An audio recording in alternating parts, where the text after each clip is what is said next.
The Pacific Ocean, 250 miles off the coast of the Galapagos Islands. In 1977, a deep-sea submarine descended over 8,000 feet. Its mission? To investigate hydrothermal activity on the ocean floor.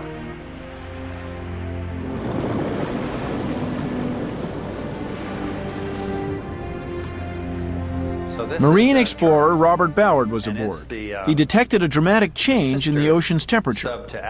You know, we were not expecting what we found. We were expecting to find water, and we had a camera inside the vehicle, but it was just taking pictures, so we didn't know what we had till we came back. And we brought it up to the surface, and we processed the film, and we knew the spot where the temperature spike was, and it was like going to Disneyland.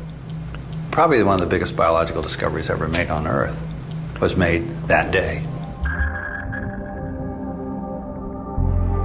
Ballard and his team were the first to see it, face to face. Hydrothermal vents.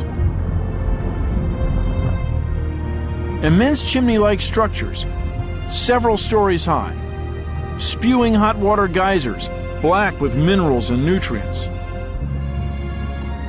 The temperature around these deep-sea vents was a scorching 760 degrees Fahrenheit. And then an astonishing sight. Life, thriving without sunlight, a biological community never seen before. An exotic garden of marine life, species without eyes, others resembling Triassic-era fossils, over 200 million years old. What we totally were blown away by were these giant tube worms, some of them 8, 9, 10 feet tall. And when you cut them, they bled human-like blood. I mean, when the submarine landed, there was a squish, and red blood came up around all the portholes. And that's how eerie it was. And then to find these extremely unusual creatures living in this oasis. It had no relationship to the normal life of the deep sea. And yet here they were living in this toxic water. But yet these creatures were thriving on it. And then when we dissected, I remember we took one of these clams and we opened it up in the first place. Whew, as soon as we opened it up, it stunk. It was full of hydrogen sulfur. Horrible smell. Rotten eggs. Yeah. And we opened it up and then we looked and it didn't look, it looked like beef. It was red, bright red. And it didn't have an anatomy of a clam. It was like, what happened to the clam? Someone had taken over its body.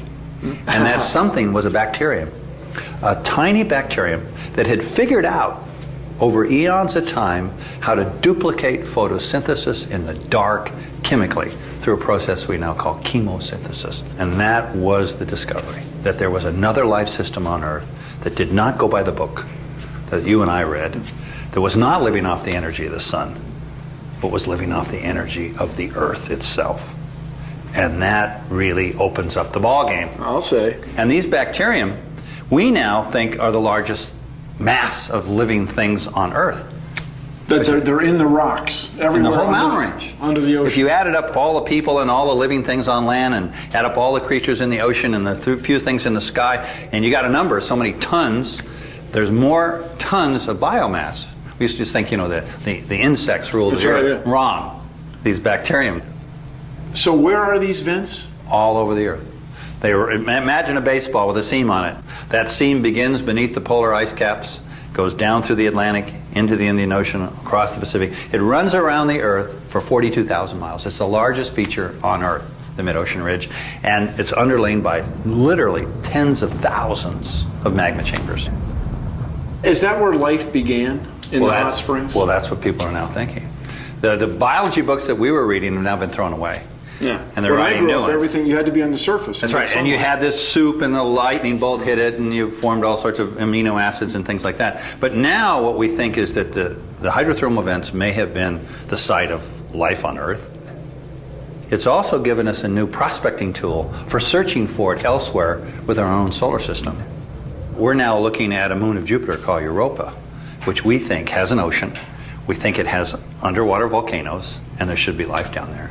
The question is, how smart are their clams? Did hydrothermal vents give birth to the first primitive microbes on Earth? Perhaps. But one thing is certain.